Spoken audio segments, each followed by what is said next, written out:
Welcome back to ASEAN Business Report. Jürgen Ostermoeller wrote an article on Yale Global Online assessing the euro crisis, saying nations that abandon the EU would become pariahs. In his article, Jürgen said, lack of political courage to supervise the implementation and reform flawed measures was the main cause to the current EU sovereign debt crisis. Fiscal policy with well-known guidelines for deficits and debts should have been enforced since the beginning. The anomaly of capital markets over the first 10 years was unexpected. Weak countries would continue to borrow at interest rates determined by the strongest country and in turn fuel an irresponsible monetary policy. The countries were not the only player to be blamed. A large number of European banks, the rating agencies, criticized the EU too late because they overlooked the flaw. Weak countries like Greece have acted irresponsibly, and the EU leaders, particularly Germany, have taken their stance that they are no longer willing to share the burdens of the indebted nations. The future of the euro depends upon policymakers' abilities to find economically workable and politically acceptable solutions to this problem.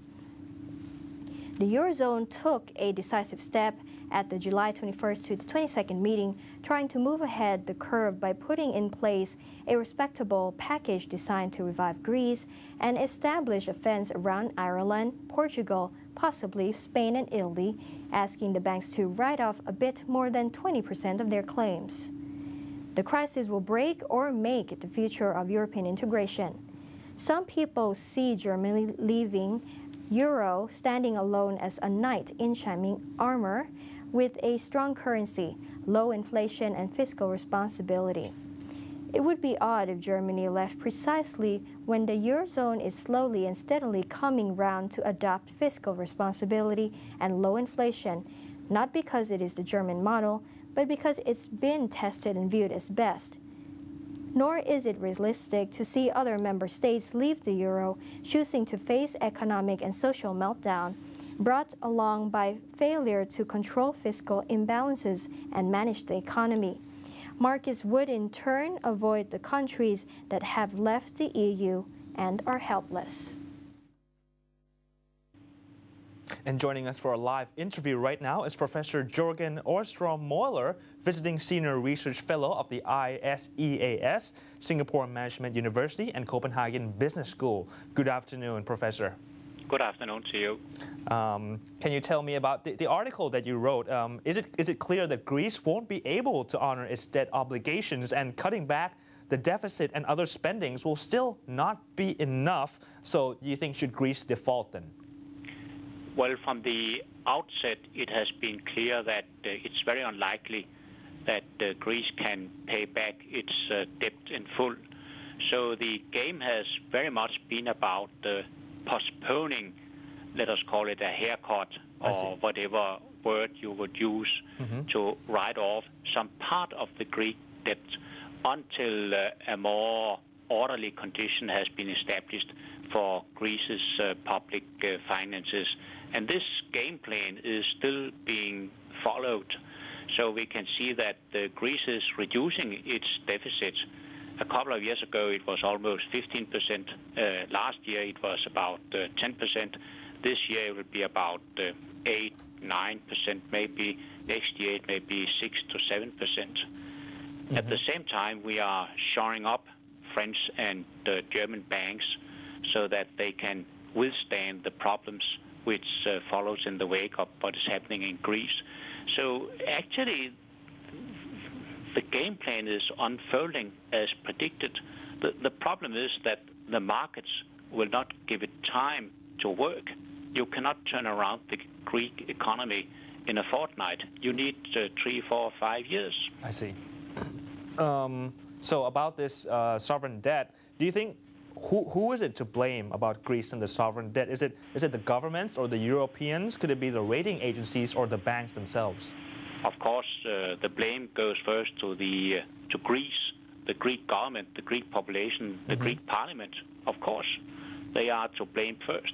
But secondly, you have to add that a large number of financial institutions and banks, both in the U.S.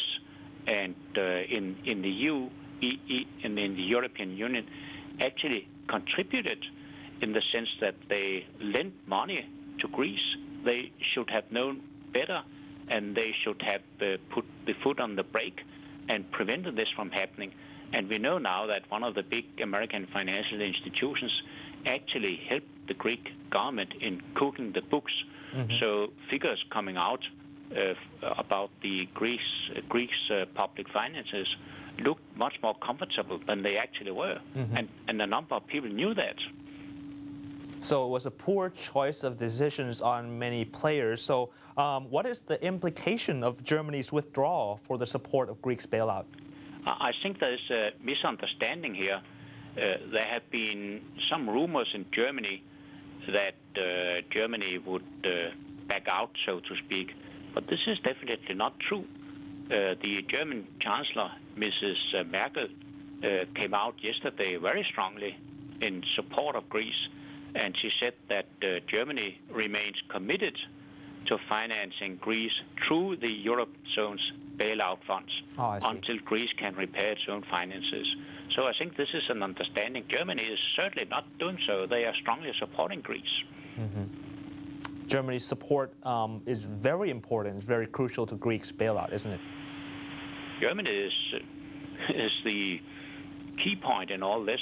And as the German Chancellor has stated many times, for Germany, the euro is a vital point. And you have to recall that both in the German parliament and among German industry, there's very, very, very strong support for the euro. There's a resentment among the Germans that they're being asked to finance Greece. I see. And we can all understand that. But the German politicians and the German industries, they have no doubt whatsoever that for Germany, euro and Greek membership is crucial. I see. And Professor Moller, what do you think about the other countries? What would happen to them? What would happen to Portugal, Spain, Ireland, and Italy? I think it has not really been appreciated how much these countries are actually doing. Italy has just passed or is passing a new budget, which will mean that in, let's say, 2013, 2014, there will be a balance on the public budget. Spain has introduced very strong austerity measures. So have Portugal and Ireland. And this is actually disappearing in all the rumor mills because many of the financial institutions, they actually see a profit in breaking up the Eurozone. So these good news are not really coming to the front pages. But this is happening. Europe is turning around.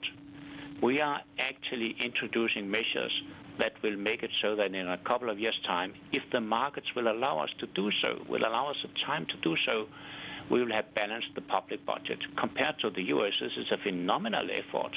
The U.S. is doing absolutely nothing to bring order in its public finances.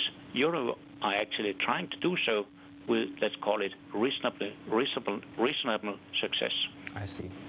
I appreciate your time joining us here, Professor. Thank you. You're welcome. It was a pleasure. Thank you. Thank you.